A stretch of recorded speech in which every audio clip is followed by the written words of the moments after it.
Hey, this is Unit 4. Energy and Living Things, talking about 4.3, the Calvin cycle. This is all about it. So the Calvin cycle is the second reaction in photosynthesis. Remember in the last video, 4.2, we talked about light-dependent reactions. We talked about how water was split by light to create ATP using that concentration gradient, and NADPH, electron carrier, carrying the electrons.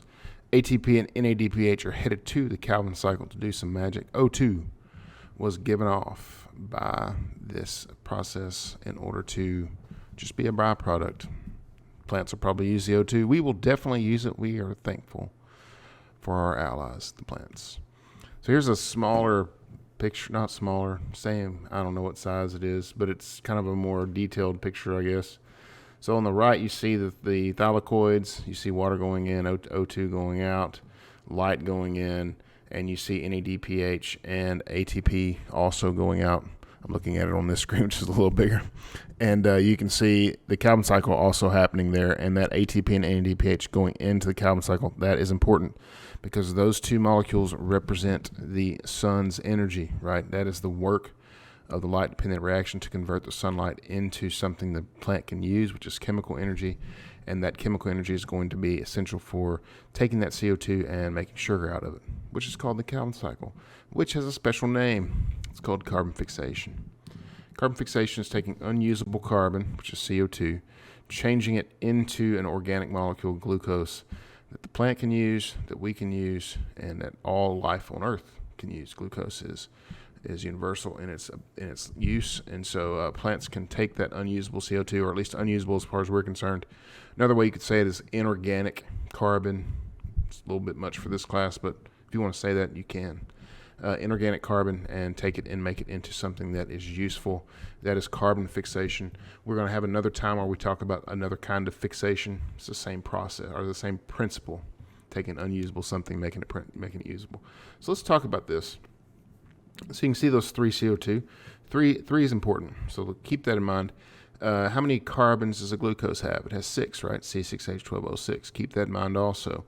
And so here's 3 of them, right here, these 3 CO2s. And you can see this is a cycle. It's kind of like a merry-go-round. It doesn't have a start, right? Just so the carbons are going to jump on there. There's a specific point where they jump on. And you can see those 3 RUBPs coming up here. These RUBPs have a name. You don't need to know their name. But notice they are 5 carbons each. See, these little purple dots are carbons. Don't worry about the P's. Those are phosphates. We're not worried about them. We're just going to count carbons. And so these 3 RUBPs are going to come around the Calvin cycle, and these 3 CO2s are going to get on. Well, we talked about anything that's able to take 2 molecules, combine them together? We have. It's called an enzyme. And ribisco is this enzyme. It is the enzyme in the Calvin cycle that is going to do carbon fixation. It's going to put carbon on the merry-go-round. And temporarily, we have 3 6-carbon molecules. Again, where did we get that from? We had 3 5s right here. Each one of these 3s is going to jump on, creating 3 6s. However, these 3 6s are highly unstable, and they're going to break in half, making 6 3s. Track with me there, right? This is 15 right here. I'm going to add 3. That's 18. That is 6 3s. Those 6 3s, or 8 or 3 6s, excuse me, are too big, and they're going to break in half, and now we have 6 3s. It's 18 carbons, right? We just added 3, 15, 18. And this is where the magic happens. These are called PGA. Not important what that PGA stands for. But to each one of those PGAs, there's 6 of them, each one of them is going to get a phosphate added to it from the ATP, and NADPH is going to add its 2 electrons. Remember those 2 electrons that came from chlorophyll long ago?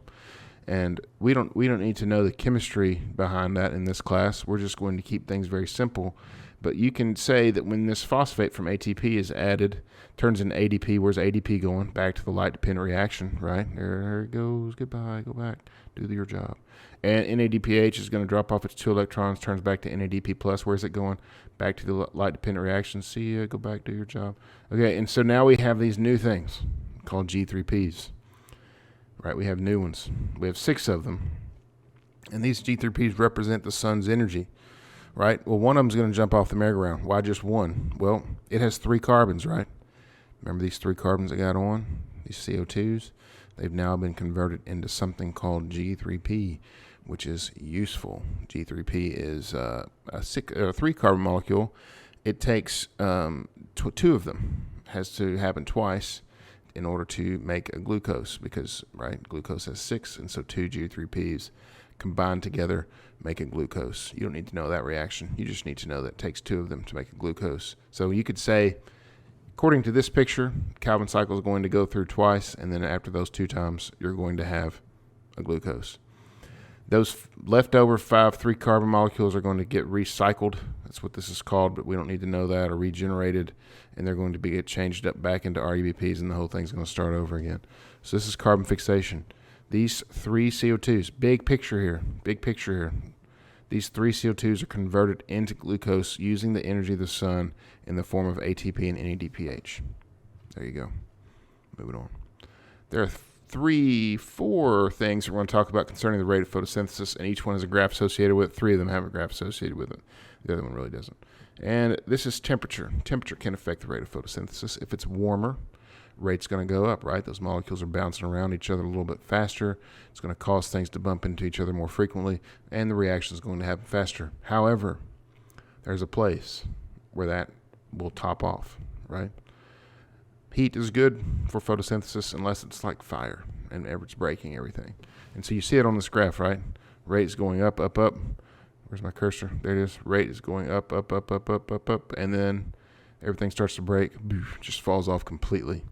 And so if I were to ask you to, draw a graph that represents the rate of photosynthesis based on temperature, then you would draw it going up to a point and then crashing. What's happening? Those enzymes are denaturing. We talked about denaturation of proteins using because of high temperature and pH, right? Well, this is it.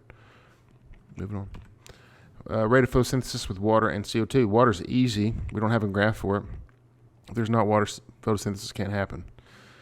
It just won't, right? Because it needs water to do the supply of electrons, that whole thing. And so you can just say, without water, no photosynthesis. That one's easy. CO2. CO2 is a little different. So you can see here, as you increase the amount of CO2, the rate of reaction is going to go up. However, the plant can only take in so much CO2 at a time. It's like, it's like doors can only allow so many people in them at once, and then they kind of get saturated, right? And so the plant can only allow in so much CO2, and then it gets saturated, and that's why you see that rate of reaction go up and then begin to level off. And then lastly, let's look at light intensity. Light intensity is a little weird one, right? It's very similar to the CO2, but a different kind of idea. It's kind of like, when you're a kid and you go out in the backyard and you drink from a water hose, and you can pretty much keep up. And if you turn the water way down, you can keep up. But if you turn it way up, you can't. It's like going all over the place, it's getting all over your face, right? You can't keep up with the rate of flow. You can't drink fast enough, right? A fire hose would be even worse. Be all over the place, just not be good. And so the plant can only drink in so much light. And then eventually it's just getting all over the place. It's more light than the plant can deal with. It doesn't hurt the plant, it just levels off. So photosynthesis can only happen at a certain rate. And so what affects rate of photosynthesis? Temperature, of course, water, yes or no, and CO2, the amount of CO2, and then light intensity.